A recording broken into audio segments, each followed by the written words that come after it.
East Chicago. Is there any other Chicago? Yes, the Bears appear a step closer to potentially moving to Indiana thanks to new developments today. We will tell you the latest as their stadium fight soldiers on. Free agency less than 3 weeks away, and you only have 6 months until your fantasy draft. That's it. It's a good thing we got Michael F. Florio here tonight to tell you which free agents will flourish fantastically this fall. Charles Cross will not be changing teams because he already got paid and got a Super Bowl title. Seahawks left tackle joins us tonight to discuss the ride and what it'll take for Seattle to go back-to-back. Welcome inside with the Insiders. Alongside Judy Batista, I am Tom Pelissero. Somehow, it's been only 11 days since Seattle walked off the field with that Lombardi trophy. In many ways, it feels like it's been 11 months, especially if you're Mike Macdonald, who has had to do a lot in terms of replacing a core part of his staff. Clint Kubiak off to Las Vegas to become the Raiders head coach, now officially replaced by former 49ers tight ends coach, run game coordinator Brian Fleury, who joined Macdonald today to discuss how they'll move forward together. Brian's someone that I've known about for a while, and we have some common relationships that we share, kind of throughout the coaching ranks. So I knew about Brian. I knew he was a great coach. And then we had an opportunity to talk to him, and he just did a phenomenal job. I think his vision for what he believes in offensively and with a football team was aligned with how we wanted to, and just hit the principles and philosophy on how he goes about his business and how he coaches and what he wants from our offense. He took it straight out of our culture graphic. So a lot of alignment, and it gave us an opportunity to have some great continuity and keep some great coaches as well, and let us take our offense to the next level. It looks very similar to the one that just won the Super Bowl. It's more about how you play than what you actually are doing schematically. We're going to be fast and violent and aggressive in every way that we possibly can, put pressure on defenses, both schematically and from a tempo standpoint, and just always have that type of mindset. Take a look at some of the other teams that have won the Super Bowl and then lost their offensive coordinator. Only one, the 2022 Chiefs, repeated. Though it should be noted they were also the only team to replace a guy with a beard. Seattle now trying that same thing in reverse. Judy, I've spent some time around Brian Fleury. He's an extraordinarily intelligent guy and one of the longest tenured assistants that Kyle Shanahan had in San Francisco. You can't work for Kyle for that long if you are not extremely detailed, extremely bright, because he sets the bar so high. But it is an unknown anytime that you're hiring a first-time play caller, not to mention the fact that he's joining the Super Bowl champs. What do you anticipate looking for as we're seeing this offense roll out? And what's it going to take for them to be functioning at the level that they were when they walked off the field against the Patriots?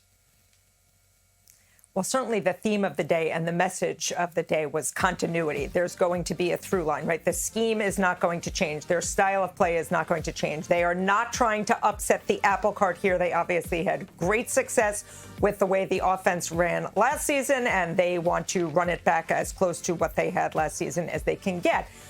But you're right. I mean, there is some risk here because he has never called the game. He is a first-time play caller, which Mike Macdonald said, well, every play caller is at some point in his career a first-time play caller. That is certainly true. That person is not usually in the position of calling plays for the first time for the defending Super Bowl champion. Not only will there be that change, there obviously could be personnel changes. Kenneth Walker is a free agent, for example. So is Rashid Shaheed. We'll see who returns to the fold. This is going to look different only because he is going to be calling the plays, and we'll see how long it takes for him to get comfortable calling the plays. But in terms of their style of play, I would not expect much of a change. It's clear that Mike Macdonald does not want much of a change. The goal here has to be to make Sam Darnold as comfortable again this year as he was last season. Now let's move on to the Chicago Bears, who are... Go ahead. Oh, I'm sorry. No, please, Judy, go ahead. Let's talk Bears, because the Seahawks aren't moving. They are being sold. They're not moving. Let's talk Bears. All right. The Chicago Bears, well, maybe they're moving. They're in search of a new stadium somewhere. They have toyed with building near Soldier Field. They've toyed with going to the suburbs. And today they are flirting with Northwest Indiana going all the way over the border. The Bears have an Indiana House of Representatives Ways and Means Committee passed a bill establishing a stadium authority. So that is one step closer. We are still a long way from resolution here. We will see where they end up if that means changing states as well as changing stadiums. However, they got some very good news in Philadelphia. Their all-pro right tackle, Lane Johnson, is going to return for the 14th season. Of course, his season was cut short last year, cut in half, really, by a foot injury. And all you need to know about how important he is to the Philadelphia Eagles is to see how that offense struggles when he is not on the field, especially the running game. So this was very, very good news, especially considering that longtime offensive line coach Jeff Stoutland is not going to return. Tom. Six-time Pro Bowl wide receiver Mike Evans also plans to play in 2026. Though unlike Lane Johnson, perhaps not with the team that drafted him. Evans' agent Derek Gilmore said earlier this week he is opening it up. He will play next season with someone. It could be Tampa. But he will definitely play a 13th season. Let's welcome in our Sarah Walsh, who covers that Bucs team very closely. Sarah, it's hard to imagine Mike Evans in a uniform other than a Buccaneers uniform. Then again, it was once very difficult to imagine Tom Brady in a Buccaneers uniform. You've covered Evans closely. How do you anticipate this plays out over these next several weeks? Well, first of all, Tom, this is a standard offseason operating procedure for me here the last couple of years, talking about a big name Tampa receiver that could be leaving town. Last year, it was Chris Godwin, and he stayed here. 2 years ago, it was Mike Evans, and now we're back to Mike Evans again because 2 years ago, he signed that 2-year, $52 million deal that is now expired. He battled back from that hamstring, concussion, broken collarbone injury this year because there was one point this season where people wondered here in Tampa if this was it for Mike Evans in the NFL. But when he came back from those injuries and he made the comment that being out made him realize just how much he loved this game of football, you knew he was going to return.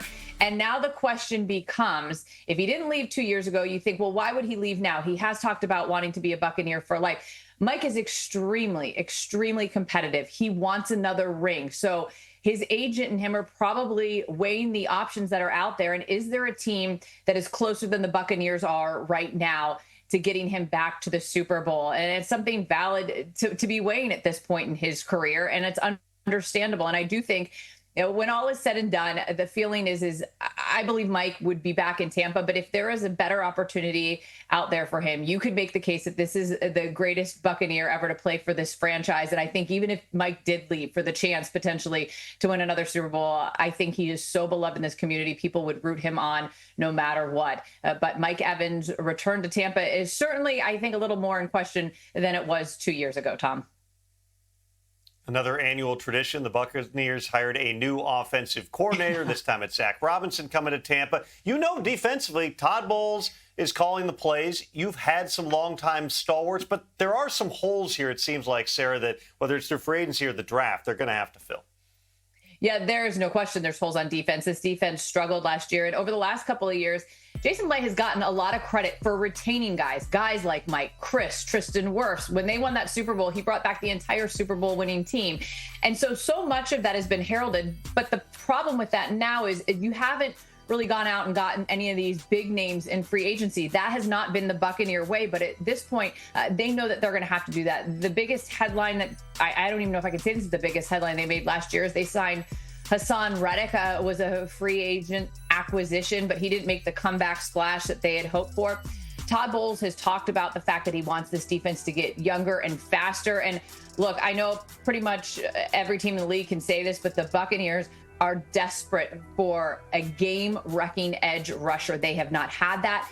Shaq Barrett was the last Buccaneer that had double-digit sacks. That was back in 21. Before that, JPP, Jason Pierre-Paul, had double-digit sacks in 2018. But you'd have to go after JPP back to 2005 and Simeon Rice. They have not had that recently. They have not gone out and acquired that big name. They haven't felt like, I think, at times that they needed to. But again, this is a Buccaneers team that's used to being in the postseason, missed it last year. they're going to have to change how they do that. And then the other thing to keep an eye on, I mentioned the edge rushers, but linebackers is certainly something that this team needs. Levante David status is up in the air. It's always been this Mike and Levante, and will they or won't they come back? Levante just finished his 14th NFL season. What he brings to a locker room is immeasurable, but they definitely need some younger guys and some other pieces to surround him with if Levante chooses to come back. Sarah, thank you very much. We will stay with you over these next several weeks until Mike Evans does indeed make a decision. Day 2 of the HBCU practices underway today in New Orleans ahead of Saturday's All-State HBCU Legacy Bowl, which you can watch right here on NFL Network at 4 p.m. Eastern Time on Saturday. Sherry Burris caught up with Virginia State University offensive tackle Bruno Onwazo, who's playing for Team Gaither. Well, it is day 3 here of practice for the HBCU Legacy Bowl, and we're here with Bruno. And you have an interesting story that you're just telling us. You started playing high school basketball. You didn't even watch football in high school, but here you are. What are you hoping that the scouts here are able to see that you haven't been playing the game, though, as long as maybe some of these other guys? What I'm hoping they see is somebody who's been working hard, somebody who made a lot of sacrifices to start learning football at such a short window, but the amount of progress I've made in a short amount of time and how much promise I have going forward.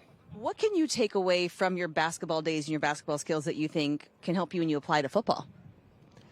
I say my footwork from basketball really translates here in football, and it's about my conditioning, being able to run up and down the basketball court and come into the football field, being able to move quick, fast, and never really get tired. How do you feel like particularly, I guess, the footwork can come into play that you are an offensive lineman? It really works in pass pro, being light on my feet, being able to change directions on the dime, especially against some of the best HBCU DNs that's available. They're quick, twitchy guys, so being able to match their movement, it really helps. And what have you taken away just being able to work with some of these other guys that it is the elite of the HBCU? I say that being here against these guys, they're a lot more polished than what I've experienced for the past couple of years. They're a lot more precise in their techniques. They're really one of some of the best guys. And if one of these scouts or teams brings you in for a camp or you get drafted, what are they going to get on an NFL roster with you? They're getting one of the hardest working people they can find, somebody who's going to sacrifice everything that they want me to do. I'm always going to be the hardest working guy. I'm always going to push myself, push my teammates, try to get better every day. We look forward to it, Bruno. Thank you for the time. Thanks. Thank you.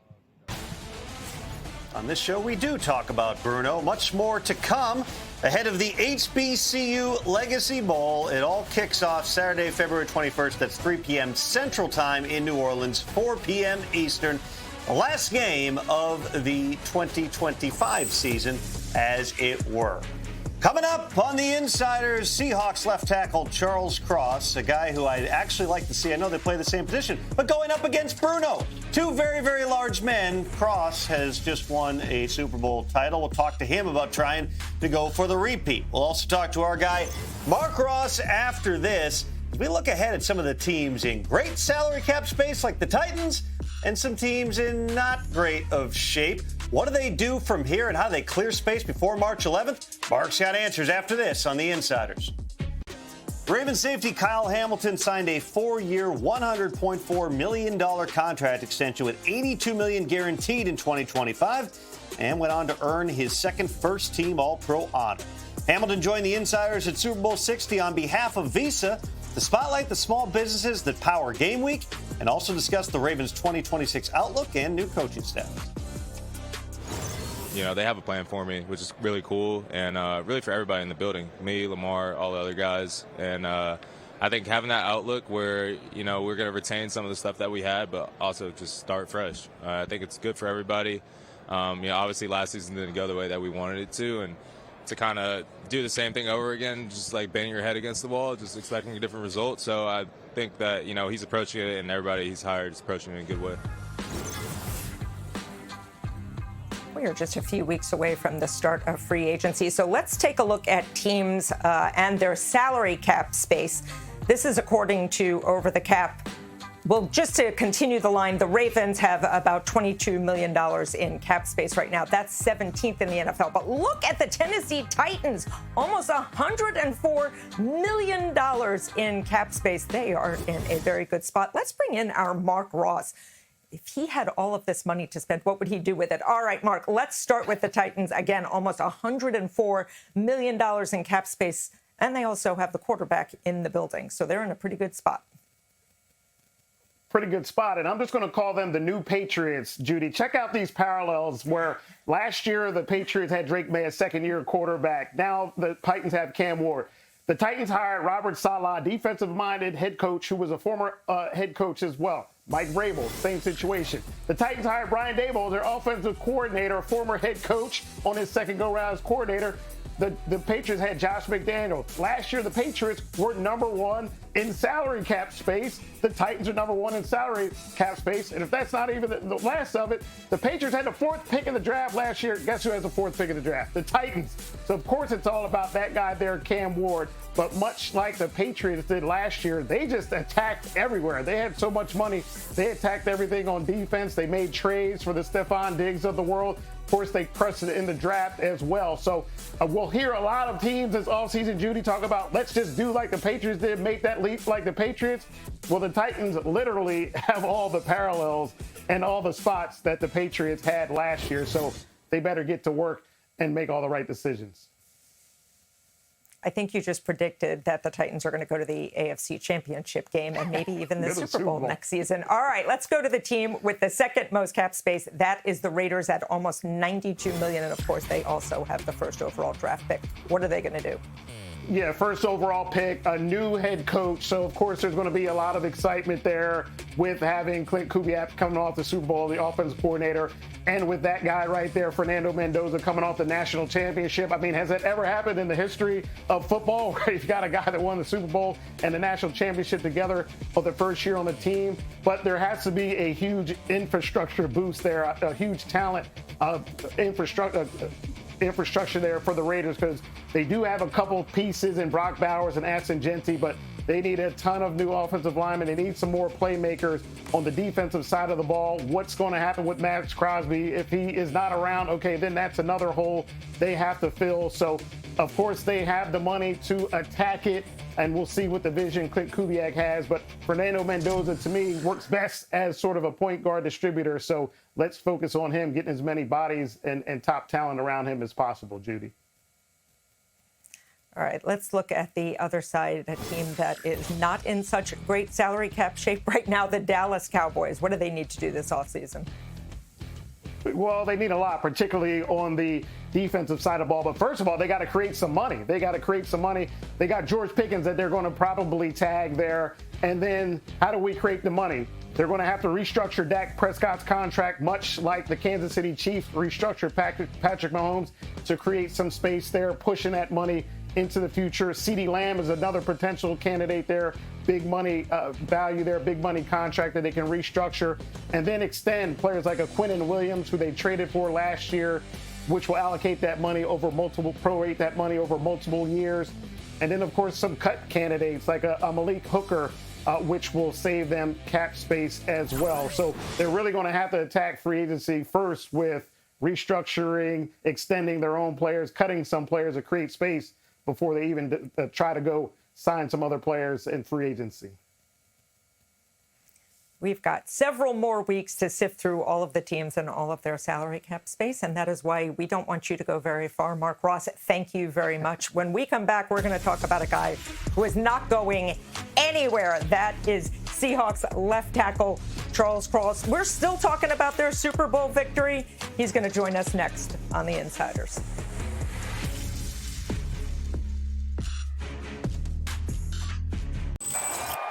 3, 2, 1. The Seahawks, they're bringing it home again for the second time. The Seahawks win Super Bowl 60. They are bringing the Lombardi back to the Northwest, and the party begins at Levi Stadium and in Seattle, and it won't stop for days. Every player's dream, hoisting that Lombardi trophy. That's what Charles Cross and his teammates got to do with the Seattle Seahawks earlier this month. We're pleased to be joined right now by Charles Cross, the left tackle on that team. Let me start you here, Charles, because you look very fresh right now. But how much, if at all, have you slept in the last 11 days or so?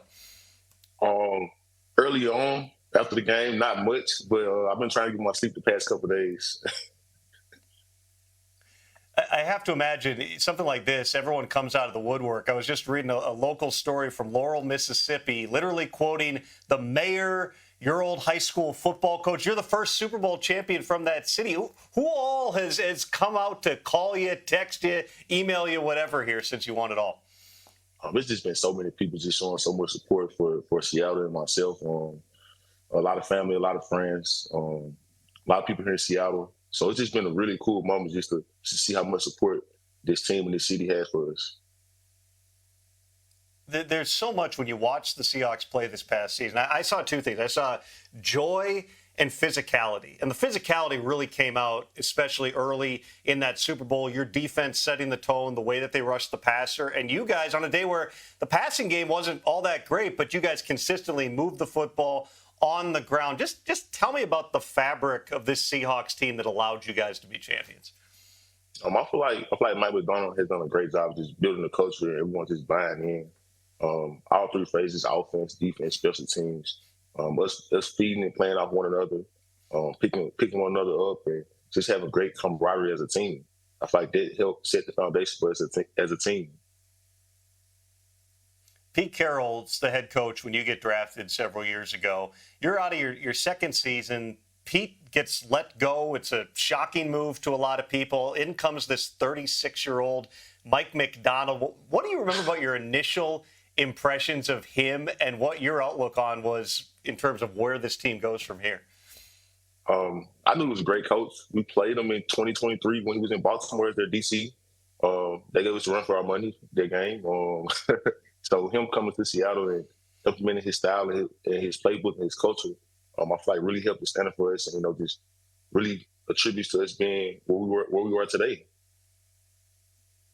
It was a big couple of months for you, not just the Super Bowl win, but early January, you're signing a $100+ million contract extension. Those types of mega deals don't normally happen during the season. Can you just take me through how and why that got done right before or as you were getting back on the field heading into the playoffs? Well, I just let my agent do his job at the end of the day. For me, I was just so happy to just be able to be a part of the team for the long term. Just the organization, my teammates, the coaching staff, just such a great organization to be in. And just so happy to get it done and be a part of this team. You were a little busy to go on a shopping spree in early January. Have you given yourself time now to think about? Is there one thing you've wanted to to spend a little bit of that cash on? Well, for me, I'm more of a simple person. I like to get a few things here and there, but I'm saving.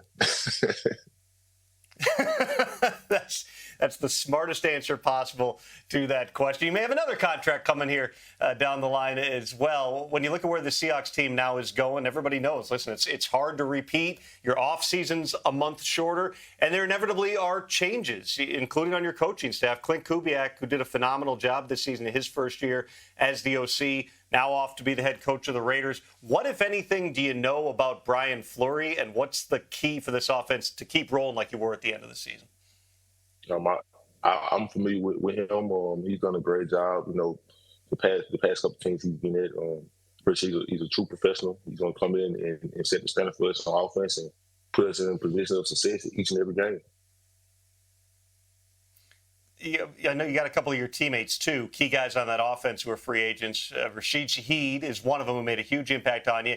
And then you got Kenneth Walker, who John Schneider, the GM, said came up to him at the victory parade, which is, I think, purely off limits. If the GM's holding a red Solo Cup, nothing negotiated there counts. But what's your outlook on guys like that? I mean, literally the Super Bowl MVP and a guy in Shaheed who made as big of an impact as anybody. I know you want your friends, your teammates to get paid, but I'm sure on some level you'd also like them back in Seattle.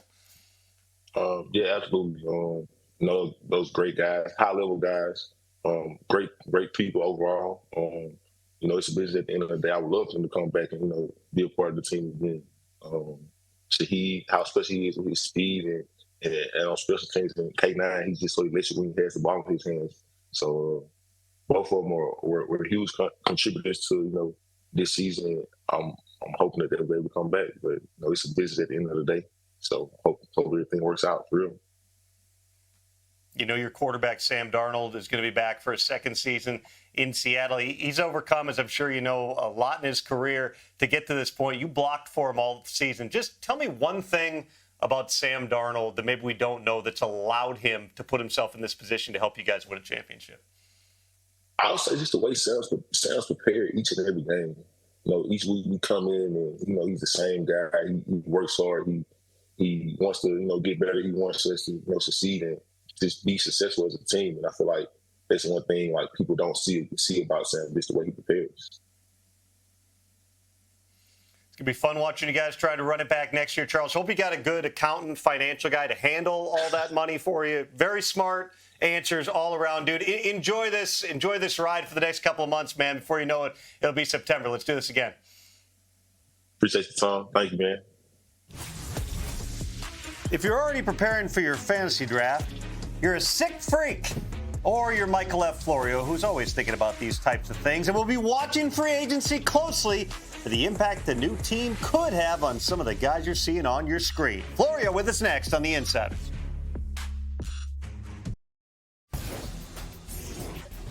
With NFL Plus, stay connected throughout the offseason with 24/7 football news and coverage on NFL Network, and get access to live, local, and primetime games on mobile throughout the regular and postseason.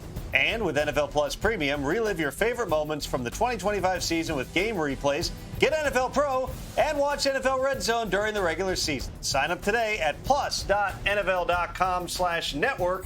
Terms and conditions apply.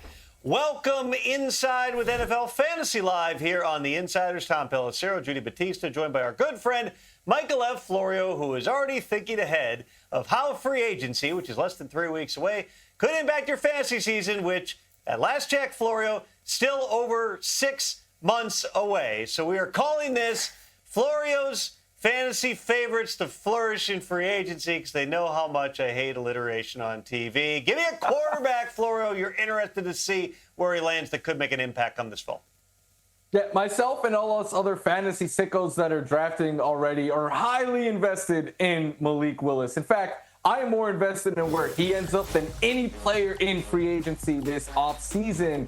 It's a small sample size, but in the last 2 seasons, Willis leads quarterbacks in passer rating, completion percentage, EPA per dropback, and success rate. And what you're seeing on your screen right there, that's why I'm so excited for him. In the 8 games, he played 60% or more of the snaps. He averaged 40 rushing yards per game and scored 4 rushing touchdowns. Running quarterbacks remain a cheat code in fantasy. Maybe he ends up in Arizona with the LaFleur connection, but anywhere he could be a starter immediately is an ideal fantasy landing spot.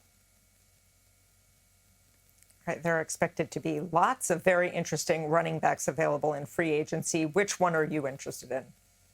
Yeah, Judy, we saw a lot of our favorite athletes leave New York this past winter. Why not one more in Breece Hall, right? Like, he is coming off his first 1,000-yard rushing season. He has reached 350-plus receiving yards in 3 straight years. We all know what Breece Hall could do on a football field, right? He is a dual-threat running back who is super explosive.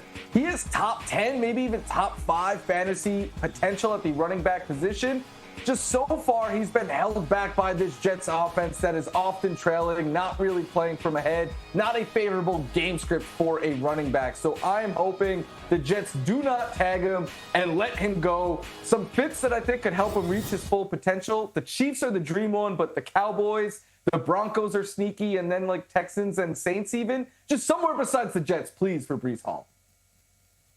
Or hear me out, Florio. If Kenneth Walker III leaves Seattle, Breece Hall sliding into that run-dominant Seahawks could be really very interesting. How about a wide receiver who, based on his free agent landing spot, could really be big time this fall? I think Alec Pierce is going to get paid, and fans are going to be surprised potentially by how much, but he is so underrated in my opinion. He led the Colts in receiving yards each of the last 2 seasons, despite ranking 3rd and 4th in targets on his own team those years. In the last 2 years, he's led the NFL in air yards per target. He led the NFL in yards on deep targets in 2024, was 4th in 2025. All of this is for me to say he is one of the best field stretchers in the NFL. He is a contested catch monster, and I think there's still a little bit of meat on the bones there. Like, if he was to end up in Buffalo, let's say, I think he could be a wide receiver 1 in real life with the potential to finish 1 in fantasy. The Titans are another landing spot that makes a lot of sense to me. But I just want him to go somewhere where he could continue to get fed the ball downfield and maybe get more like 100+ targets for a change. I think that would be awesome for fantasy. All right, let's finish up with another pass catcher. Tight end, who you got? Yeah, I am contractually obligated to talk about Kyle Pitts whenever I get a chance. So I'm going with Kyle Pitts here because he reminded the world he could play at a very high level and likely earned a whole bunch of money with his final 6-game stretch where he was averaging nearly 80 yards per game and scored 4 touchdowns. In fact, only Trey McBride had more yards and fantasy points amongst tight ends last season than Kyle Pitts. And Stefanski has utilized tight ends at a high rate in Cleveland, so Atlanta remains a strong fit for him. Some other potential fits that I like are the Commanders and Broncos. And then, depending on what happens with their stars, like George Kittle coming off the Achilles, maybe 49ers could be a fit. If Kelsey hangs it up, I think the Chiefs could be a great fit. But Kyle Pitts, just put him somewhere where he can get consistent targets, and he will eat for fantasy purposes. The first of 248 Florio Kyle Pitts segments that will run between now and week 1. Florio, we appreciate you. Talk to you again soon. Day 2 of HBCU practices were held today in New Orleans ahead of Saturday's All-State HBCU Legacy Bowl, which you can watch right here on NFL Network, 4 p.m. Eastern Time on Saturday. Sherry Burris caught up with Alabama A&M tight end Traviante Abner, who is playing for Team Robinson. Well, practice is a wrap here as we get set for Saturday's game here with Trey. What do you feel like you are most proud of this week that you showed the scouts that were in the facilities? I think, first of all, I showed, my versatility, inside the box, outside the box, slot receiver. So I think my versatility has been displayed right here on through this week. Looking at your stats, you had career-high 35 receptions this season. How do you feel like that can translate to what we're going to see from you on Saturday? I think it translates very well. I think I'm big on route running, so I think, showing my routes, showing I'm a reliable receiver. Whenever the quarterback needs some bailout, I'm there, to catch the ball. So I think it translates very well. And also at that tight end position, obviously being able to block as well. How much do you enjoy kind of getting in there and doing that kind of dirty work? Shoot, once I hit somebody, I'm fired up. I'm ready to go. So I think, once I get contact with somebody, in the physical aspect, I think I'll be ready to go. And what kind of player in person would a team be getting if they were to bring you to a camp or sign you or get drafted? I think they'll be getting a good, great character guy, somebody who's willing to, be there for their teammates, whenever they need it, even though it's on the field, off the field, personal stuff. I think somebody that they can always lean on to be there for them. And we did get a really great catch. You had some pretty good hands over there. What do you feel like is your biggest strength at your position? I think catching.